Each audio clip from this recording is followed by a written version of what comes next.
morning, good afternoon. How's everyone doing? Good. Good, good, good. All right. I hope everyone can make it today. It is Saturday. I guess I've got an Hello. exciting announcement for today. Does anybody have any cool update to share with me? Any wins or anything like that? No? Come on, guys. Hey, Amir, this is Matt. How Hey, are Matt. you? Can you hear me okay? Yeah.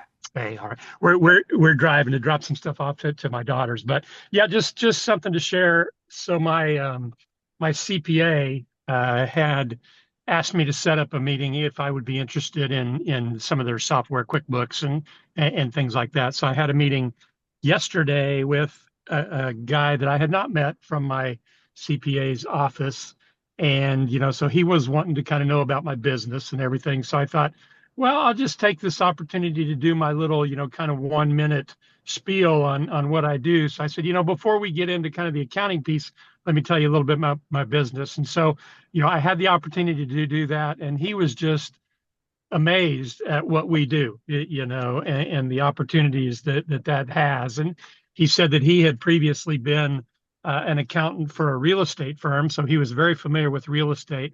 So he just thought it was an amazing model that we did, and was very impressed by it, and asked if I had come up with the concept. And I, of course, had to tell him, no, that I had joined this amazing group and stuff. But I did have the opportunity to tell him, if you know of anybody, who might be interested in earning, 12% on their money, in a very passive manner, that to certainly keep me in mind and reach out. So, it didn't result in a hard money lender commit, but he was obviously very interested in what we did, and said absolutely that he would keep me in mind, for people looking for those kind of opportunities. So, those guys in those accounting offices deal with high money clients all the time. So who knows? Hopefully it'll turn into something further down the road. But it was a good opportunity for me to kind of practice anyway. No, I think that was amazing. That's incredible, especially that it's a CPA office. You're right. CPAs do know a lot of people. Some CPAs have a problem referring people to their clients because they have this. Some of them think they work like attorneys, that client kind of a attorney privileges kind of a thing. But either way, absolutely, that is excellent. The fact that you did, I would just look at it as a practice. Remember, Yeah, yeah, it's a number of pitches that you're going to do. You're going to get better. Mostly your what you really need is the end point. Like towards the end of your conversation, what you have to say, that you're still probably going to work on because you really want some kind of action on their side. Not, I'm not talking about commitment, but like maybe next week I can reach out to you. Do you see that? So you didn't yeah, ask him that, hey, reach out to me next week. I say, you know what? Why don't I do this? I'll reach out to you next week and we'll kind of see if, this is, do you see that? So in their mind, yeah, you're not pushing them or anything, and they have more than enough time to decide, hey, they don't want to do that meeting. But you did that, that say that, you know what, right now you're busy. Let's talk about the CPA things that we needed to talk about. But why don't I reach out to you next week and perhaps we can go further. And there's no hard commit. That way, what you're doing is you can meet for coffee, you can get on a Zoom call, and that could be the opening. So sometimes it takes 4 or 5 meetings before you get a commit. Sometimes it's the first one. So this is typical. And the fact that you have somebody who's interested, that is perfect. No, so congratulations. Good job. yeah. No, great advice. So appreciate it. Thank you. Sure. Anybody else has a win or something like that like to share? No. Okay. Hey, hey everyone. Yes, yes, go ahead. DJ. Hey, it's DJ. Just to let you know, is it Christina? I think it's Christina, the VA. Hmm. If she's listening, hey Christina. But yeah, she's starting to set up the website and all that good stuff. So just FYI. Awesome. Awesome. Because what I'm going to announce today, you're all going to need it. And I'm very excited. This was not in the original core program, but I've been thinking about this and I want all of you to take advantage of this. So, does anybody else have any questions before I make this announcement, and then I'll go through that a little bit more. I can still answer questions after this, but does anybody have questions about the content that we covered last week? I know, Jason, you had that specific question, so maybe we can talk about that a little bit more in detail because I think everybody will benefit from that. But anybody else has any questions? No? Okay. So, Jason, why don't we do this? Let me share what I have to share today first, and then we'll take your questions, and then we'll do the other questions. So let me Sounds good. share my screen. Of course, it's not working here. Go back here. Uh, I thought I had it open. Let me go back here. So, yeah, I know within our group. Joey, do you want to just very quickly tell everyone? I want you to see what this problem is in our community. You know that I did this certified PML training program, right? Joey was one of them. But I don't know, Joey, if you've been following this, but we actually had someone. So what we're doing is we are posting one at a time. It was is a decision that we made that we cannot post all of the loans at the same time. So each person has been posting a loan when they're available. So we have 9 lenders. Two of them have already funded, and the third one is there. So I don't know if Joey you followed this, but Scott spoke about it yesterday also in his call. The latest lender who had a posting right now, her name is Kathy, and she did not get any applicants, zero after 8 days. So I posted, I say, I'm not sure what's going on. I mean, there is so much cry in our community. Oh, there are no lenders, no lenders.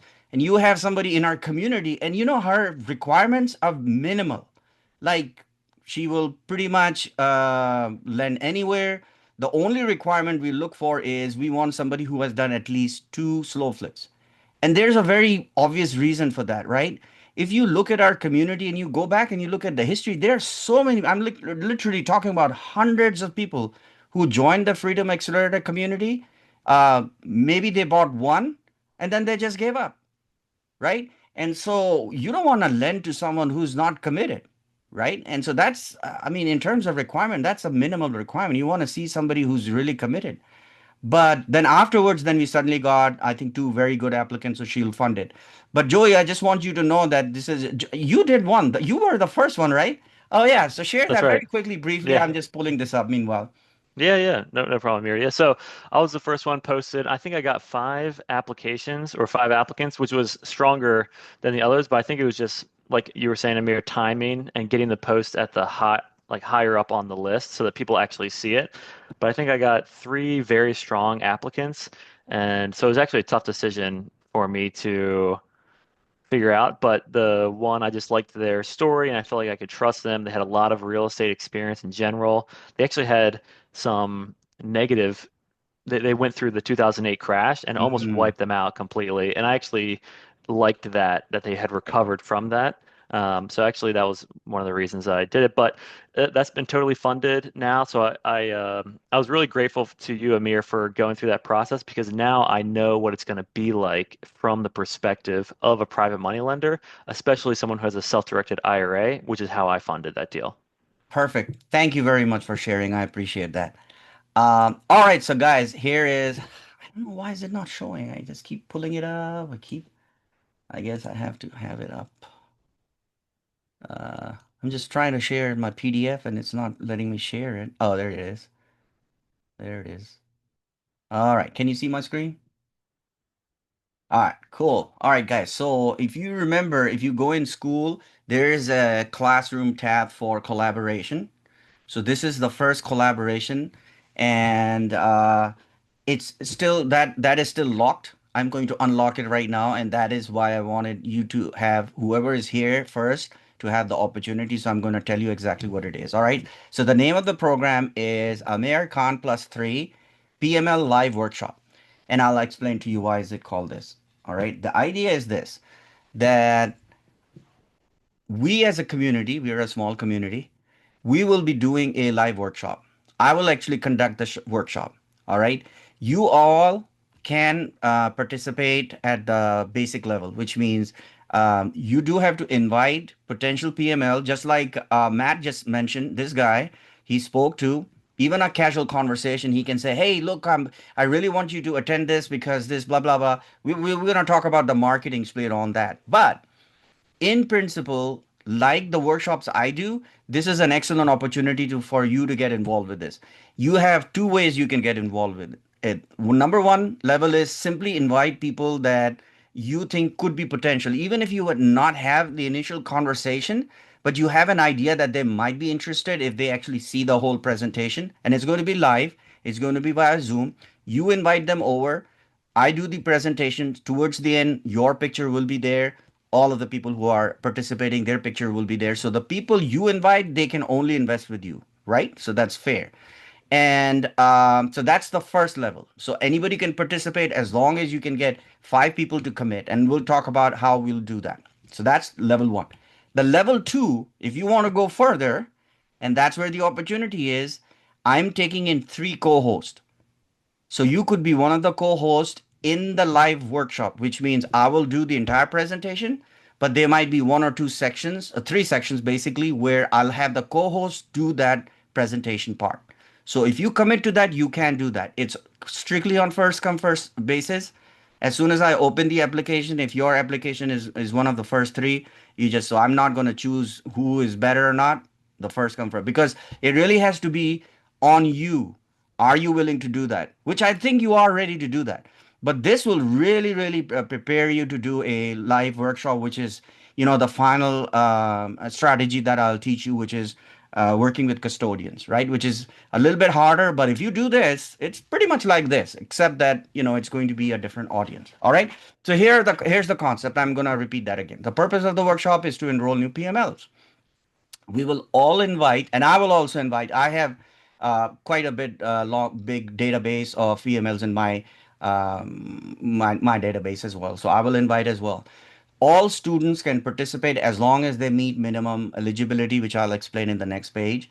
I will conduct the workshop, and I'll have 3 co-hosts from our community, all prospective PML who decide to join, or basically when I say join, what it simply means is they want to go to the next step, which is the one-on-one presentation or meeting with you. All right. So that would be towards the end slide where I'll just say that, okay, if so and so invited you, let's say if Joey invited you, here's Joey's QR code. Please click on that, and that should take you to Joey's Calendly link to set up the one-on-one meeting. Does that make sense? So that way, everybody who invited, specific, obviously, if I invited someone and they click on Joey, that can't happen. Same the other way around. If Joey invited someone and they click on my link, I won't accept that, right? So it has to be your invited person.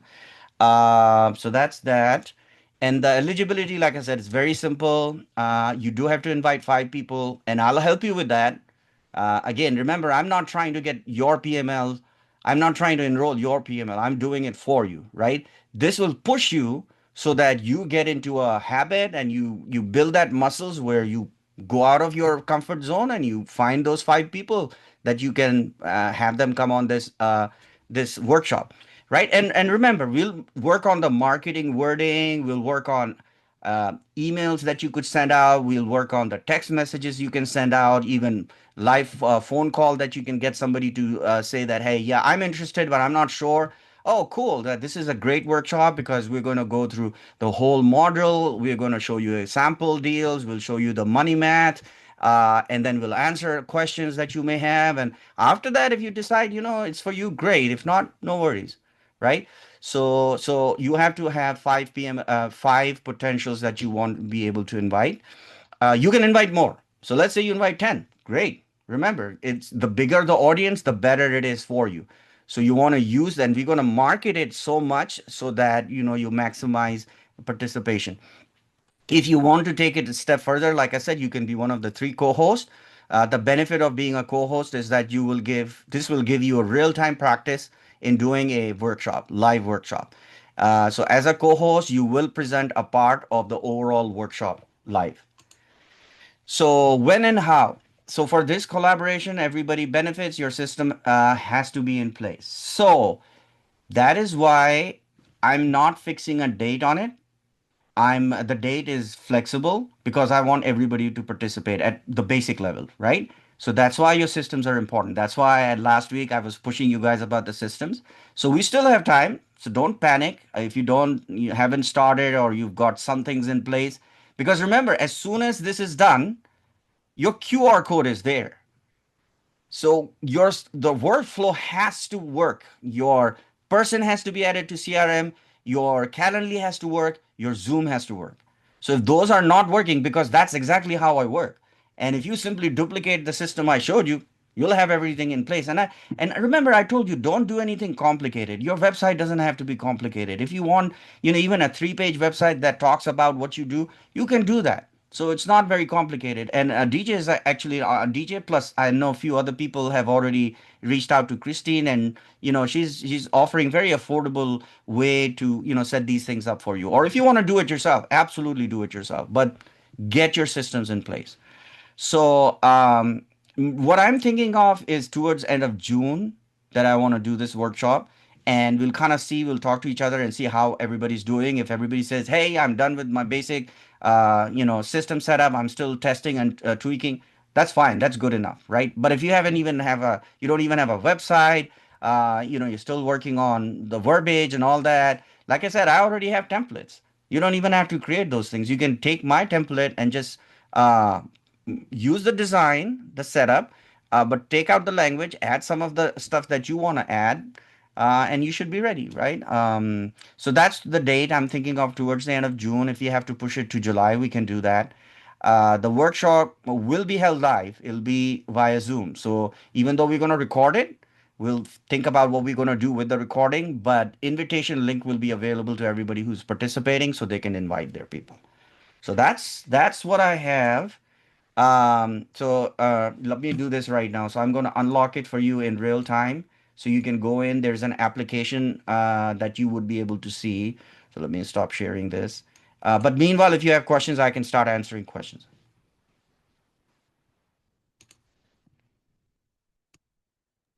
Hey, Amir, that application that you're talking about, is that going to be in the classroom? Yes, it's going to Okay. be in. So when you log in and you go to Classroom and you look at collaboration, it's Hmm. locked right now. I'm unlocking it right now. So Understood. there's only two things there. One is the slides that I'm just presenting, and the Hmm. other is simply a link uh, to application. And there are two things. You either commit as basic commit, which means you're going to invite 5 people. That's easy. But if you want to go further, you say I want to do the co-host thing. You have to do that. So Hmm. my Okay. internet for I don't know why it's slow, so I'm trying to unlock it for you right now. Any other questions about this? Are you excited? This is amazing. I'm telling Yeah. you, this will give you Yeah. real life, where most people are stressed, right? Oh, I don't know how I'm gonna do. This is it. I'm Mm. doing it for you. Yeah. This is a great push as well to I agree. get some practice. Yeah. Pushing into that's why the date, once I set the date, I can promote it on my side big time. Yeah, yeah. And Do once we all intros. decide, we'll all get really excited because we will all have committed to it. Then we'll work towards that date. And just like any marketing campaign, we'll all be working towards it. We'll all post it on Facebook, whatever. And you will see good results. If everybody does it, you'll see good results, right? I have like 150 people on my database already. So, I'm if I just send a thing and many of them have obviously reached out. Let me see. Let me unlock this. Give me just one moment. So, You said the end of June, beginning of July, but definitely before the 4th of July.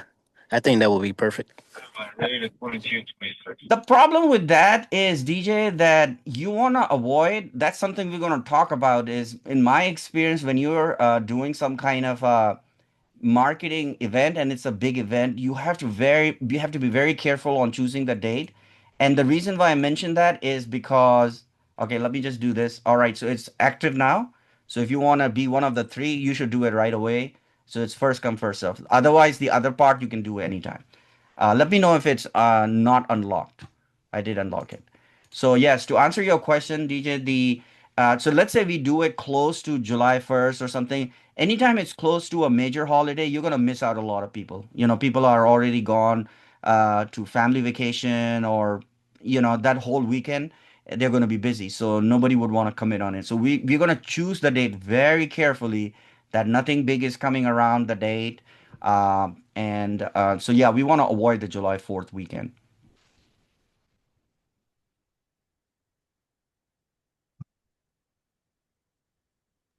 Oh Okay. yeah, definitely avoid the weekend. I was just saying before any of that, but yes, I agree. Yeah. So I think Matt, oh, Matt's still here. I know you're driving, Matt. So Matt, that guy that you spoke to would be an ideal person to invite to this workshop. Do you see what I'm saying? Whether it's too late by that time, it doesn't matter. But what I'm saying is, as early as now, Matt, you need to have that person added to your database. That's how your database will increase in size. Mine, I started with zero. I had nobody in my database when I first started. And I think I have 150. I haven't even checked yet, but I have over 150 people in it. And remember, every time I do this custodian workshop, at least one of them shares every single participant with me with their phone number, email, and their names. So my actually list increases just for the fact that they're my prospects now, even though they are not directly my prospects, but because they're registered for my event. So I have easily 100 and over 150 people in my list. And some of them actually have participated in multiple workshops. What does that tell you? I'm going to teach you that strategy. What does that tell you? Anybody want to guess what's going on there where somebody shows up for a workshop and then they show up for the same workshop again? What's going on there? They're just on the fence and need a push. Some of them, remember, I this is the strategy we're going to be working on, which actually, Jason, you asked a question where you said, I'm talking about this other posting you did, where you were asking you talk to someone and you want to have a conversation with them about becoming a PML, right? And so that's what this strategy is. That when you find people who are genuinely interested, they're showing up, but for some reason they're not going to the next step, which means they're not setting up a meeting with you, or but they're showing up constantly. What does that tell you? One reason could be that they want to do this. Obviously, because they're thinking about it, they have the funds, they just don't have the skill set. So you can train them to become your private money lender. And that is what I'm going to teach in the next core strategy, which is vertical integration of PMLs, which means, if your business is you have your operations and you have your deals. Right now, PMLs are outside your system because you have to outsource them every time. But what if you train them yourself? If you train them yourself, they're contained in the way where, for example, this certified PML course that I did, that course only talks about one strategy, which is slow flips. Do you see what I'm saying? So if you train your PML, who is not your PML yet, somebody who's interested in doing it, and they get you tell them, look, I know you're still reluctant. Would you be interested in doing some kind of a PML training with me? And if they say yes, well, you're going to train them about your core strategy. That's what you specialize in. You're not going to talk about fix and flip because you don't do fix and flip. After they're done, well, guess who is the expert that they can go to? You. Who are they going to invest with? Who they have trust with, who they know have the knowledge and expertise? You. Do you see that? So that's called vertical integration of your PML. That's what we're going to learn next time. And so Joey is was in that course. So Joey can tell you that is a course that I created. It's a full 8-week curriculum. So when I teach you that, the curriculum will be available to you. So you can literally copy the curriculum. So if you're concerned, well, I don't know how to teach someone, well, the curriculum would be there, plus the videos the I taught over 8 weeks. Those videos will be there for you, so you can watch the videos, you can copy the curriculum. Beyond that, it's just a matter of doing it. So hi, Geneva, Mikhail, glad you joined. You joined. So the announcement that I just made. How do I do that? I can share my screen for you one more time for your benefit. So what we are Thank you. announcing. Sorry, delayed. No worries. I know both of you guys, the fact that you tried. So what I just announced is a collaboration program where I am trying to still bring this up really quickly. Okay. All right. So I'm going to just go through. You can obviously watch the recording, but I'm just going to go through this briefly for your benefit. Okay. So there's a collaboration program that I have just announced. What that means is we will be doing a live workshop event. And can you see my screen? I do. Yes. Yeah. Okay. So again, I'm gonna go through rather quickly, okay? Because everybody has already seen this. So let me go back to the first page. And so what it is it's a um, it's a collaboration program where you can participate in it at two levels. Either you can invite five potential PMLs that are very early stages, right? And I will conduct the workshop. It'll be a workshop about the slow flip model. I'll start from, explaining what the model is, sample deals, money math, whatever, the way I do my workshop. The benefit to you is that you can either participate at the first level, which is just simply invite minimum five people that you think are from your database.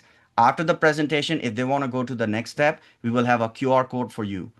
So they can click on the QR code, set up a meeting with you. So literally, I'm doing this for you so you can learn how this is done. If you want to do it at the next level, which is you can be one of the three co-hosts. So I will accept three people who will do a part of the presentation live with me. So while I'll Okay. do the most of it one. So now, since you did join a little bit late, it's already in school. I don't Okay. know if somebody applied or not, but the first three people who apply for it, simply I will just accept them. Okay. All right. Thank you for going back to Sure. this. No worries, no worries. So this will really be beneficial in that sense. Number one, it's going to push you if you're still reluctant to reach out to people who you're not sure, should I do it or not. This way, you're not the one doing it. You can say, look, I'm part of this. We'll work on the wording. How are we going to market it? Like I'm co-hosting this event, or I'm going to be live on this event because if you're going to invite your people there, be live on the event. So Right. if your a guest comes on, even though I'm making the live event, well, here you are, you can live chat with them. Do you see Yeah. how cool that is? Yes. That it's your guest and they know you, they're here, but I'm making the presentation and you're chatting with them just to make them comfortable. And at the end, you're just increasing your chance that towards the end, they'll say, okay, you know what? Yeah, let's do a one-on-one call. And it's very systematic, just exactly the way I teach you. So it will be good for you because, you get Yeah. Very good. It's a good idea. yeah. So, I mean, if you want to go further and you want to be a co-host, then part of the presentation you'll make, and it'll be great because it'll be a live event, just like how the next strategy, the final strategy that I'll teach you about working with the custodians, which is quite a lot, but this will get you to that stage.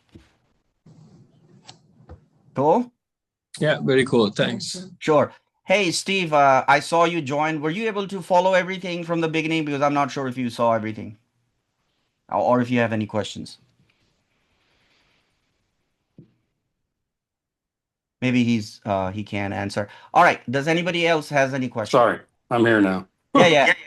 So it takes a while to get off of mute from your cell phone. Yes, I did see that from the beginning. I was a little distracted, but I think I got it the second time you went through it with clarity. So Cool. that's exciting. I love Yeah, this. I'm excited, man. Solved I didn't think of this before, but as I was doing this, I thought, you know what? What if I did this for you guys and it's live and it's with real prospects? It's very different than doing a recording with, it's like fake. Your tone is different because it's recorded. Nobody's watching. But here you have real prospects watching you. So the questions that's gonna come, I'll answer those questions so you can see that. I also have a very cool things to share with you guys. I haven't posted it yet. So let me tell you.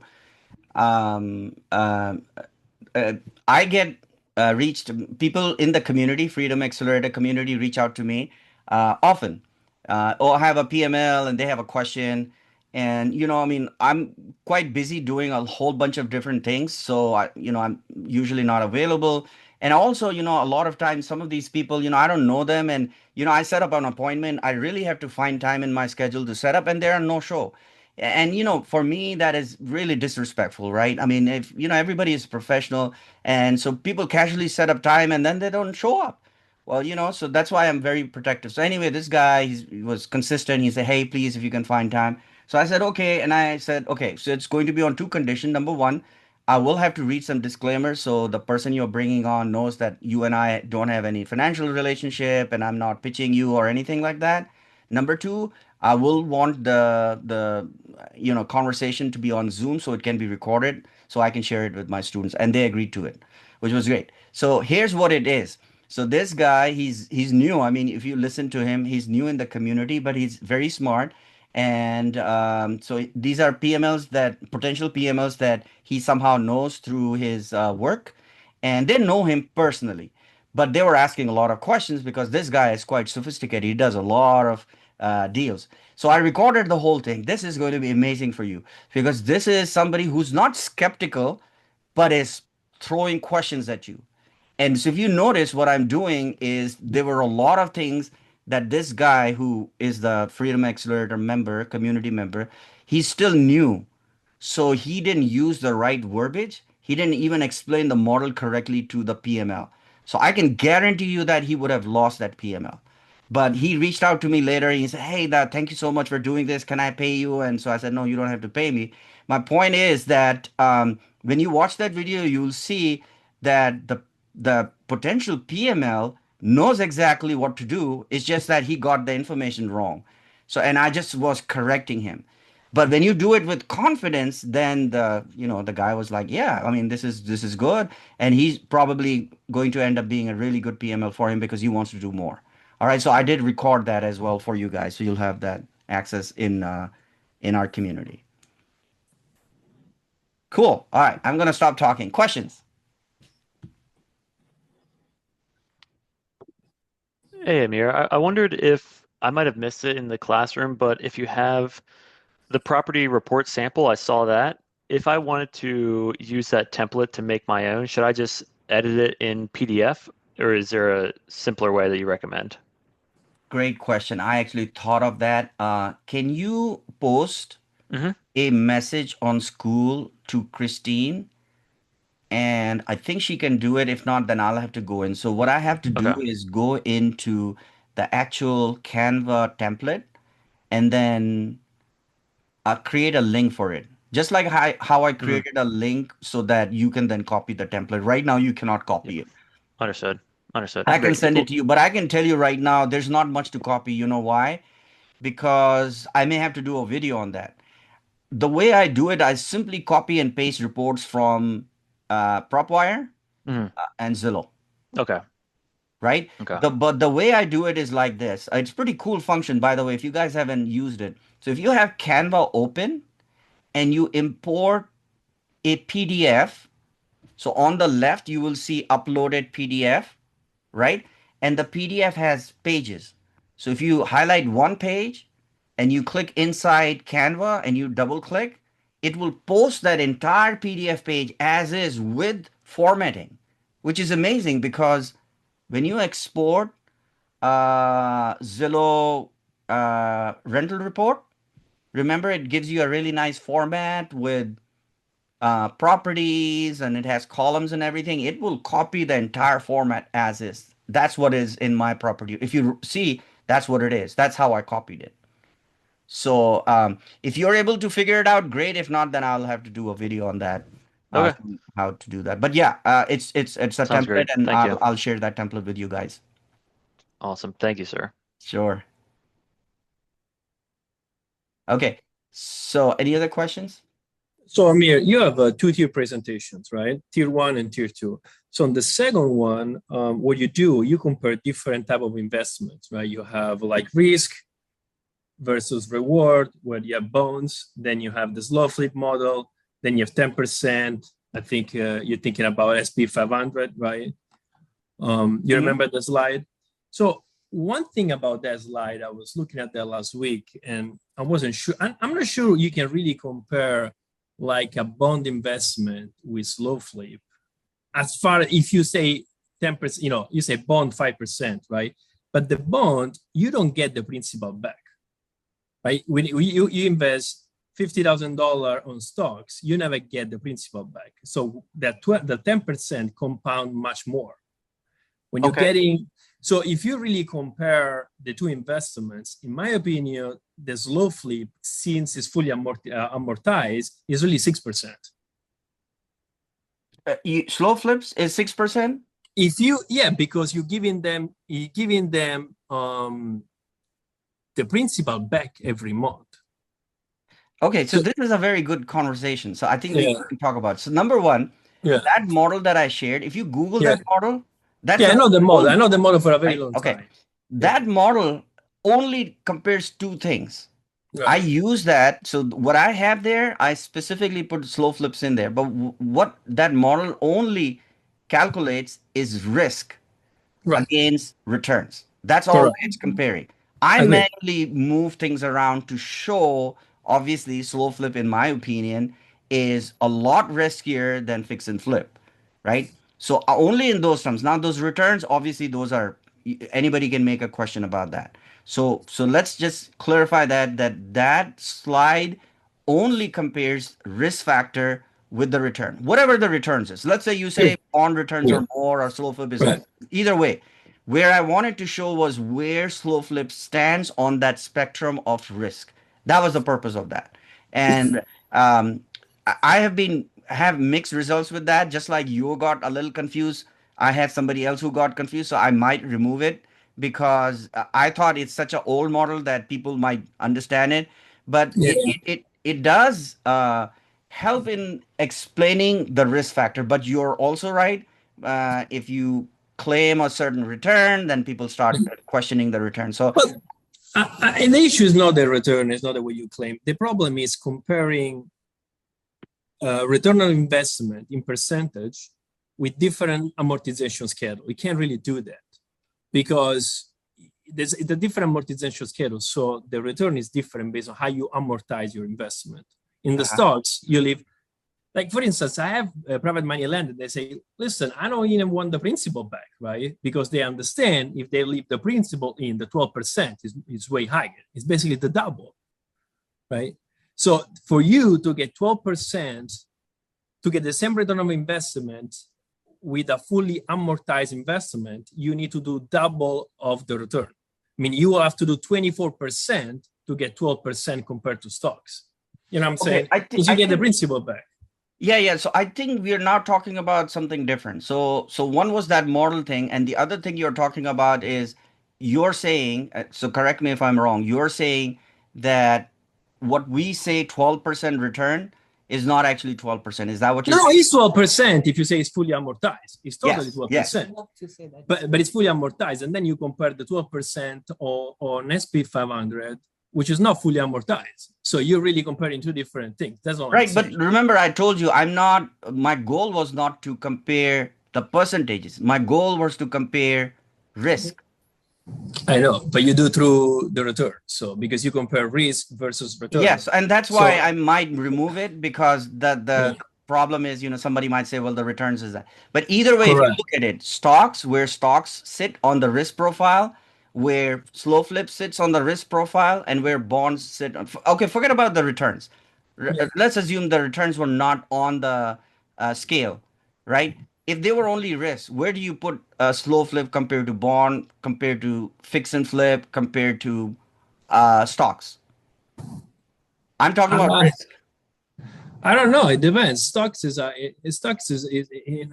like you say, a real estate investment. What stocks you're buying, right? If you pick single stocks, okay, I agree, probably can be risky. But if you pick SP 500, a bit not much more risky than, I don't think it's way more risky than a slow flip, honestly. You think so? Personally, no. I've done stocks for so many years. That's interesting. No, I mean, that's why we're talking. I think this is an interesting thing. What does other people think about this? I know a lot of people invest in stocks, and any other opinion?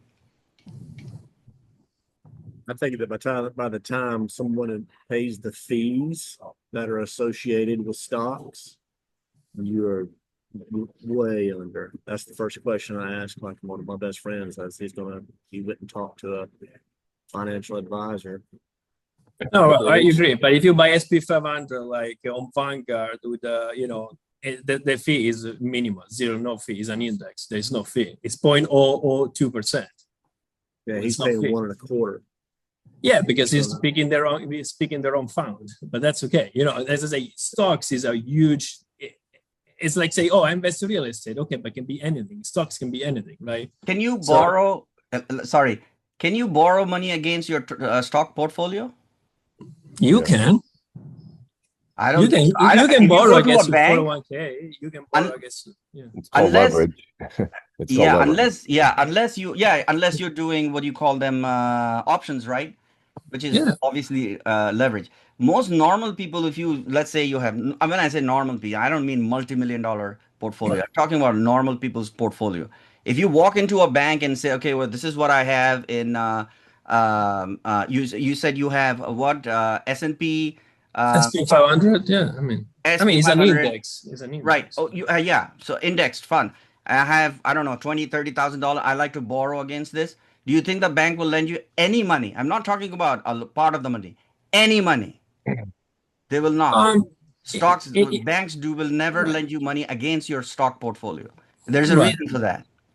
It's No, of because course. stocks are not considered Yeah, it's the stable because fluctuates. you could lose the entire portfolio. I know it's unlikely, but you Right. could lose the entire portfolio. Whereas in real estate, the possibility of losing 100% of value is minimal, especially if it's insured, right? So anyway, let's not go deep into that. But I Right. hear what you're saying. I understand, and so that's why that slide is for me right now. It's questionable, so I might Yeah. not use it. And all that's why I told you guys, you don't have to use everything that's in my pitch deck. If you don't feel comfortable, especially because you're going to be making the pitch, right? And if you feel you come Right. to this slide and you already have questions, don't use it. Absolutely don't use it. No, I'm absolutely. I was just to talk about like if like for instance, get any PML asking you about asking you a question about that. I mean, to me, if I see that slide, it will be the first thing I was gonna say, right? You know, you're comparing two different returns, right? So Yeah, but like I said, my immediate answer was this is not about returns. It is about risk.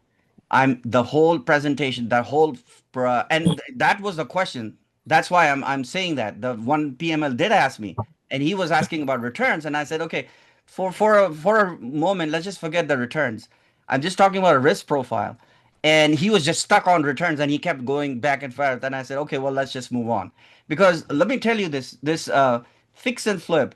How many have everyone done at least one fix and flip? Right? So I know Justin is done, Joey is done. I've fix and done flip about is very is 300. a high risk, of course, right? Fix and flip. Yeah, I will but agree. believe Yes, it or I know not, one. most PMLs, most PMLs who start doing PML lending money, they start with fix and flips because it's very lucrative. So my Yeah. purpose was to show them that because if somebody is on my presentation and they've done fix and flip, and here I am talking about a 5-year return, 12%, like, what is this?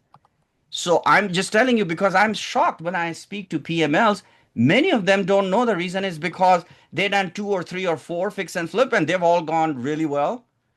Well, it takes one to wipe the Right. entire experience out by saying, okay, you know what, I'm never going to do a fix and flip. Because Right. in most cases, not only are they stuck with the deal because they may end up foreclosing, they lost the money, they can't even get their principal back. And it's a really, really bad experience. Yeah. Remember, somebody was in our community. I know I recently spoke to someone and he was telling me, I don't know if, who was it, was telling me that they had a really bad experience and they never want to do fix and flip. I was sitting at the summit. I was sitting at sitting on the table with somebody. He had a flipping business, and he just was just tired of the roller coaster of the flipping business. They'd done it for a dozen years. They're like, yeah, I'm just done with it. So I've got a couple of horror stories around flipping. I've flipped, I don't know, 300 properties, maybe Whoa. 400. And I've lost $100,000 on 2 deals. Ooh. I've lost $100,000 twice. Let me rephrase that. I lost 80 grand another time and probably 30 on 5 or 10 others. So there's definitely risk in flipping, no doubt. Yeah. And so I think when we talk to private money lenders who have exposure to fix and flip and exposure to the returns, they somehow are either blindsided by the risk profile. They just think, oh no, as long as I'm getting these returns, there's nothing wrong with it. So this is just to put things in perspective by saying, well, in that sense, the only risk factor, high risk factor in a slow flip model is that as an operator, would I stop paying you, right? So if I stop paying you, yes, you'll go through the foreclosure. Your chances of getting your principal back is extremely high.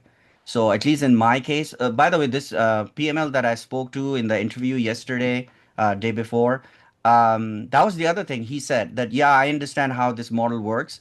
I actually gave him kind of economics on that and all that. Towards the end, he was like a little shocked. He said, "Oh, I didn't know that this is why these properties exist." And so I told him the way I do it is I keep 30% equity in the property. So when I bring the property to my PML, there's always a 30% equity in there. So worst case scenario, if God forbid I stop paying and they have to foreclose, if they just put the property back on the market as is, there's a really good likelihood they can get their principal back, right? And for any PML, whether whatever they talk about monthly payments, I want to make sure the most important thing is their principal. As long as you can guarantee them that, look, in terms of any kind of investments that are out there, your principal is secured in this kind of a deal. Plus, every month you pay, you're paying them a principal back. So their risk profile is also declining, right? After a year, starting with 30,000, you've already paid out maybe 5 grand or something like that. So they are still owed, 25 grand, but they have a lien for 30 grand on that property. All right. There was a, I can Yeah. ask you another question. Yeah. Okay. So I was thinking last day, like, okay, let's say that your contract, your tenant buyer pays you, right?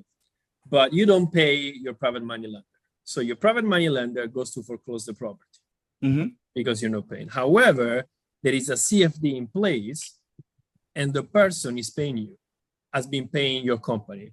I don't know if that ever happened, and I don't know how that will work on a lawsuit, because I mean, the person that also bought the property from your company also has some rights because he's been paying you, but you haven't been paying the private money lenders. So I'm not sure you can really evict the person. You can. And the private money lender can they really So the judicial, correct me if I'm wrong, anyone else, the way I understand the judicial process, the way it works is at the end, and that's why in United States, people with property rights, it's very clear. If you have a lien position, think of a bank. It's a first lien position, you're right. Yeah. As soon as they go to the county and say, this is my lien position and I'm foreclosing on it, when it goes to judicial process, nobody else comes, The only thing, by the way, the only other entity that is on top of that, anyone? Is the state. It's going to be taxes. It's going to be taxes. It's the county. If the county said, no, wait a minute. They owe us property tax. So now if the lender or the bank wants the property back, they have to pay the taxes first. That's why if you notice, I'm sure you all have mortgages. What do your banks care about? They want insurance. They want to make sure your property is insured. They want to make sure the taxes are paid. So either they are prorated as on your monthly payments, or they make sure that they pay it off, either escrowed or they ensure that the property taxes are paid, because they don't want to. They never want to be in a situation that the property goes to auction without them knowing. That should never happen, right? Okay, Joey. Oh yeah, I had 3 things. I'm trying to remember all of them. One of them was related to the website. Your website and your investor portal are one and the same, essentially. That's what I'm seeing from what Christine posted about, or Christina. Okay, great. The only difference, sorry to cut you off there. That's right. The only difference is the portal page is password protected, where the other pages are not password protected. So that separates it. Right. You're giving information. Go ahead. And sorry, just to also add on that, every other page linked with your portal, like a sub page, is also by default password protected, which is how it should be, right? So you don't have to constantly go and protect it, password protect. So anything that from the main page and all other linked page is all going to be password protected. So that property report page, all of the pages that are within the portal section, they're all password protected. Okay, understood. That's great. Yeah, so you have your website, which is giving the information, and then your portal is where people who have actually committed, they can investigate and choose a deal from there. Makes sense. So the second thing was I'm just going to verbalize accountability to the group. I'm going to work on my website because I have some of the skills necessary, but if I don't finish it by Sunday night, I'm going to recruit Christina. I can't remember if it's Christine or Christina. Sorry. It's Christine. Yeah. Hey, Christine, great. So Oh. I'm gonna work with her after that. So my pride is a little bit getting in my way. I probably, yeah, it's funny how that happens. And then the third thing is, Mir, you're sounding a lot better. So I think your sickness Yeah. has passed. So I'm glad to hear that. Thank you. Thanks so much. So I love this. See, we are a small community. Don't just think that somebody will judge you. We're all trying to improve. If you look between the last 2 weeks, I've changed the pitch deck several times.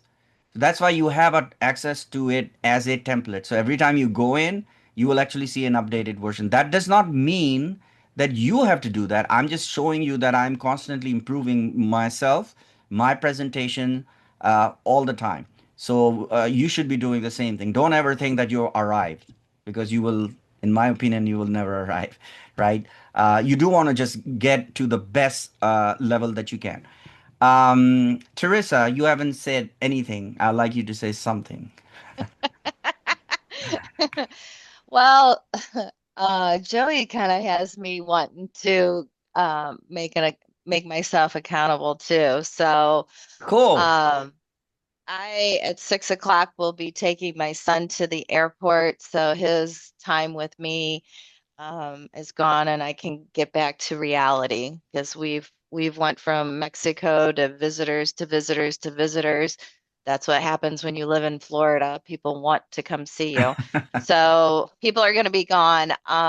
If I don't have, I'm kind of with Joey. I need to do my two things in my mind that are important is to do the website, and then if I don't have it completed, I'm going to reach out to Christine by next Thursday. So that's my commitment Excellent. to myself, but I'm telling you guys because now you know what I'm holding myself committed or holding myself to. So Excellent. Excellent.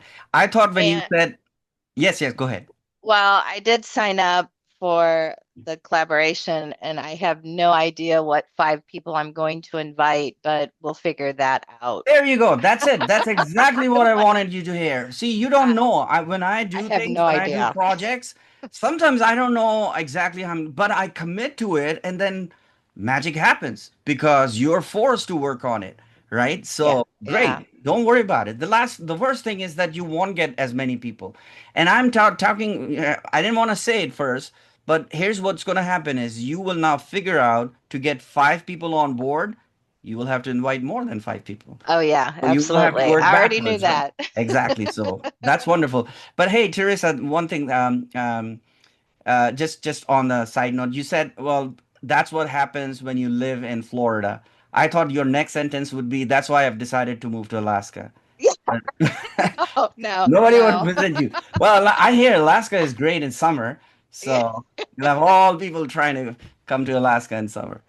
No, Cool. I'll take where I'm living. I love the Space Coast here, so I'll keep it, and they can come visit me. That's fine.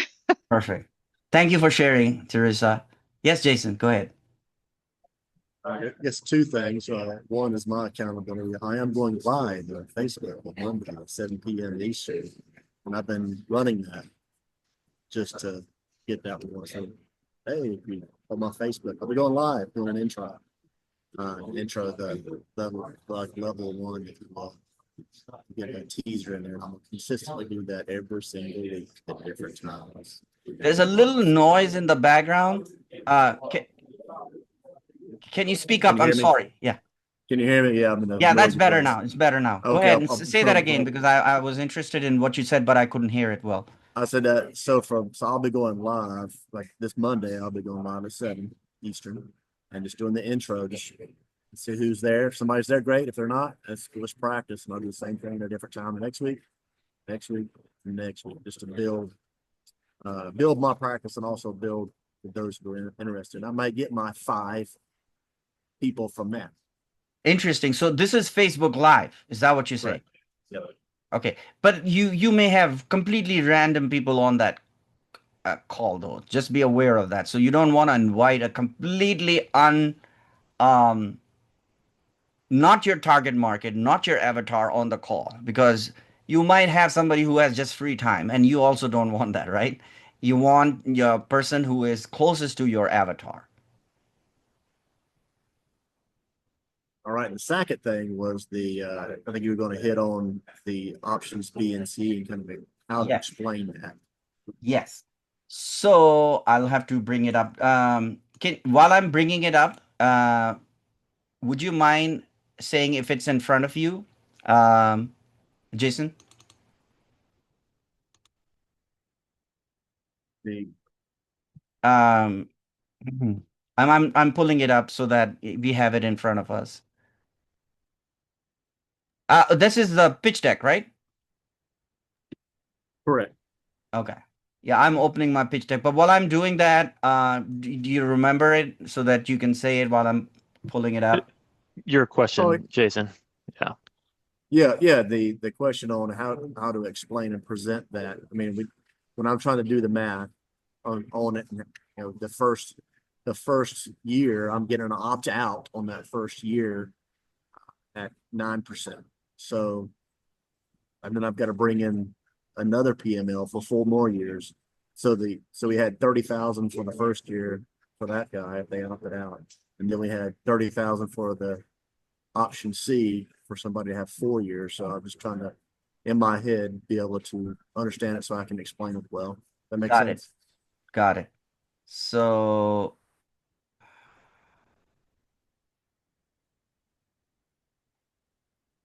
huh. Hope this is the new one.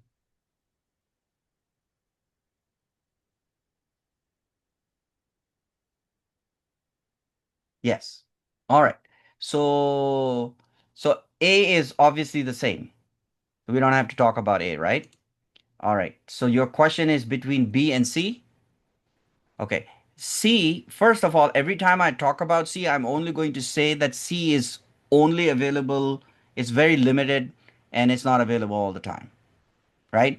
So as soon as I sign up somebody on B, and after that, if I have some other presentation, then I can say that I might have a option C coming up in another 12 months.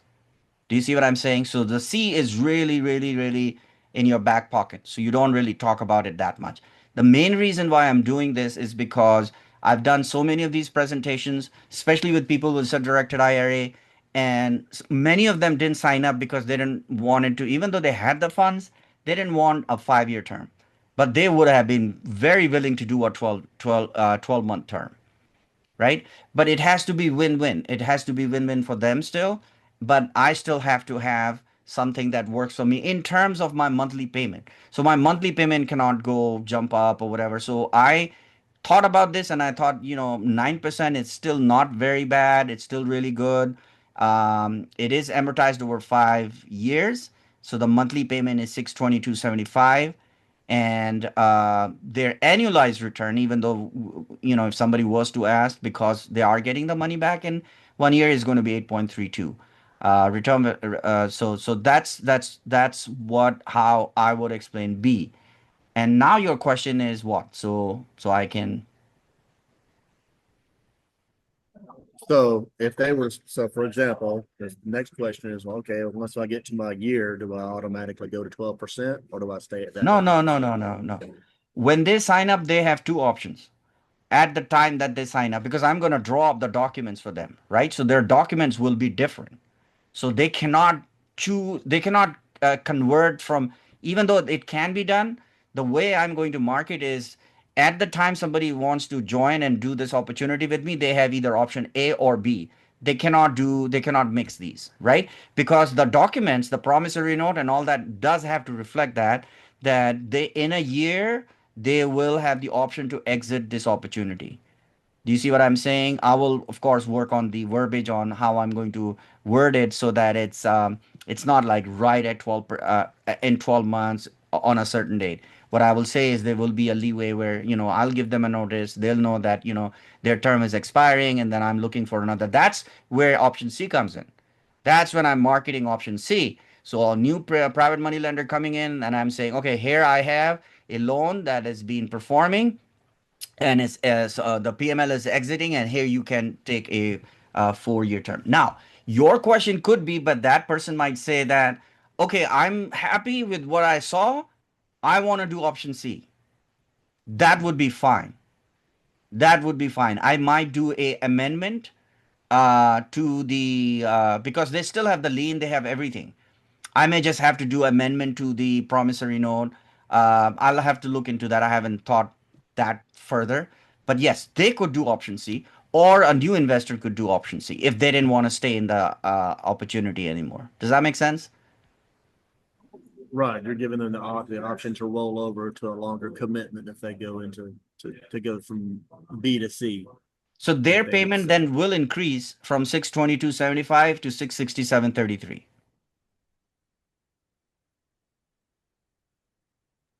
Yeah. Now, in their case, by the way, I said loan amount 30,000. It won't be 30,000 anymore. That's when I'm going to go retro. That's when I can go retro, I guess. I'll have to rethink this because that might be an option C, D even. I don't really know yet. Once somebody agrees on it, those are the details. I can say, okay, you know what, this is exactly what it's going to be. But this is at the beginner level. Again, I mean, I might improve it as we go along. All right, sounds good. Cool. All right. Anybody else? Any other question? All right. So let's see. Did anybody let me see on the collaboration, does anybody have any questions? I already have people who have used the application form, so that's great news. Like I said, just commit to it and we'll find a way to make things happen. All right. So no other questions? All right, guys, thank you for joining. Great. Just keep us posted, post your wins. And I'm just excited that everybody's committed. All right. See you guys. Take care. Bye-bye. Thank you. Thank you. Bye. Bye.